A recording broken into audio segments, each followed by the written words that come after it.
Hey everyone, it's Baze Junkie transmitting from Hamburg, Germany, back with a new video, back with a new Vinyl Talk video. The first one, the first real one in 2026 actually. The last short, which was in German again, was about me like looking for a place to live because I gotta move out of my flat and stuff and I need to find a new place. So I hope this like didn't irritate y'all, because I know most of my people that watch my channel are not from Germany, I guess. So, but and also for the ones who saw the same story on Instagram or similar one, this was about the same thing. So, well, that was that. But now it's like a proper video talking about a record, which is pretty, I guess, released in November of 2023. On the R.I.O label from Berlin, and this one is a compilation which has a title I struggle a little bit with, because it's called Risks, Issues, Opportunities 3, and I wonder if R.I.O, the label name, is like an abbreviation of Risks, Issues, Opportunities, so that's just an enumeration of nouns, or if that's like a really bad grammar, because what I thought should be like the correct title would be Risk, Issues, Opportunities, rather than risks in a plural. But I'm not too sure about that, but this is how it looks. An 8-track vinyl release I discovered by chance actually, I think when I was still following things on SoundCloud, which I stopped doing actually for a reason, and because too much to follow, too little time, other things to do and stuff. Here's the B-side,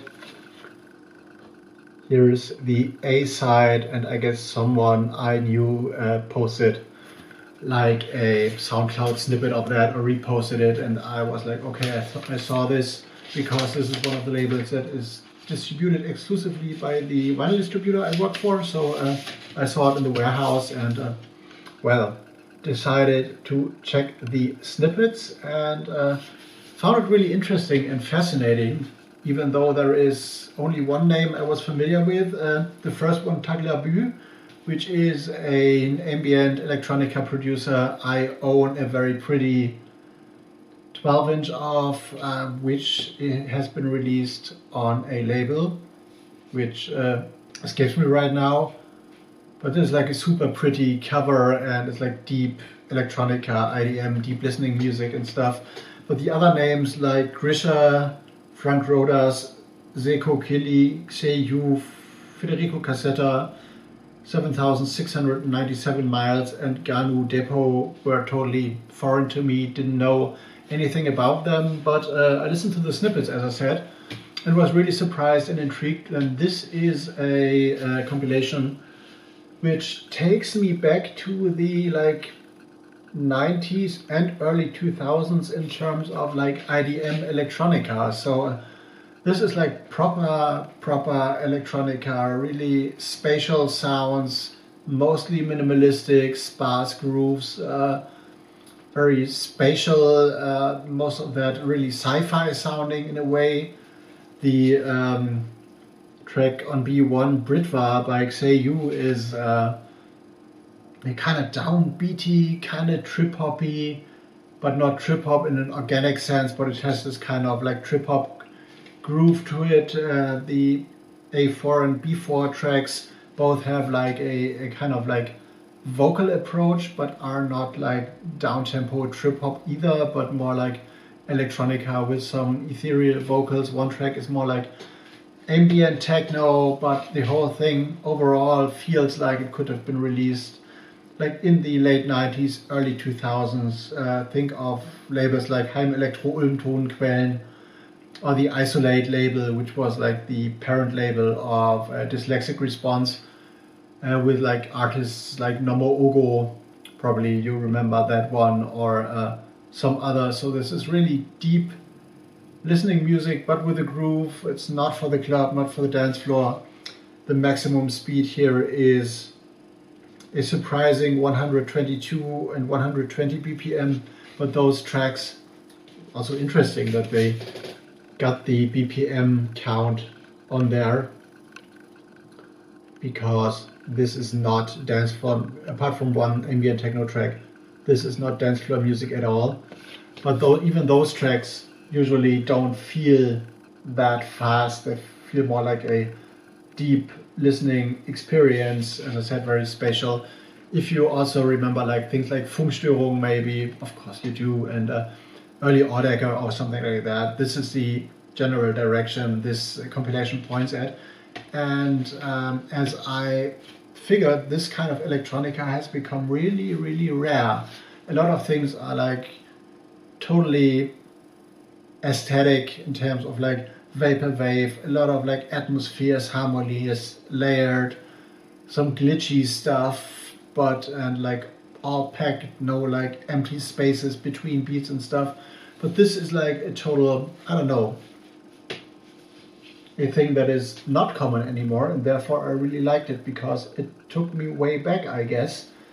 And I bought this in December, actually, as one of the like last new records, I guess, or like actual records I'm gonna buy. I've like been talking about this a lot, so I'm taking a break from all that and focus on other things. And yeah, I posted this on my website baze.djunkiii, but I never talked about this in a video, I guess. Yeah, my website, which is like a blog, has always been a blog, text only, white text, black background and stuff. Not big of a promotion, like almost had like 800,000 visits throughout the past 365 days, which is a lot, the most ever. And did I talk about that?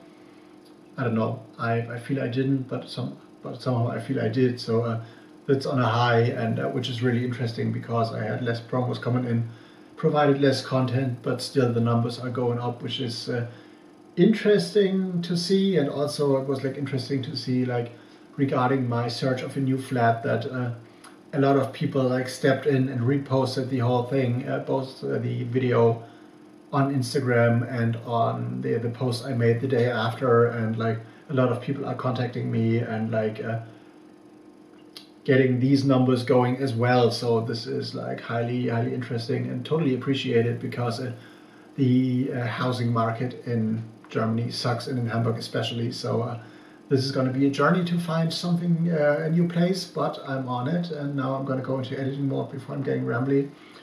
Highly recommended this, even though the title is weird. Risks, Issues, Opportunities 3 on the R.I.O label. The catalog number is R.I.O 13. Here is the logo, by the way, of the label, which is also a little bit weird, but the artwork is great.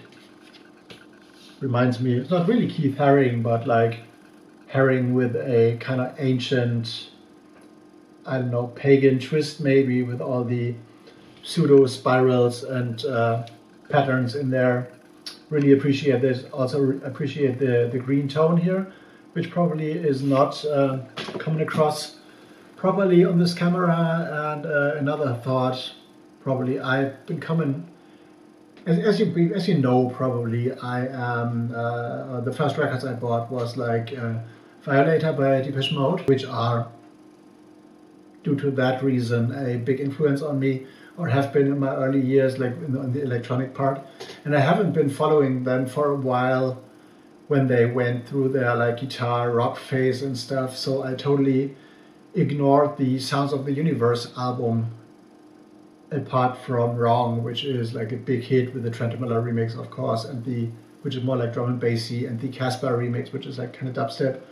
And I came across a CD version of that in the pile of CDs I found, and this is an interesting album. I was quite surprised. I kind of ignored that back then, apart from those two songs, and but I've been listening to it twice right now, and it is growing on me. I guess I need one or two more listens, like over the weekend, I guess, but I'm starting to embrace that more, even though this is not your typical Depeche Mode 80s album, and it's not really danceable, and it takes a while, but it's a good one, I think.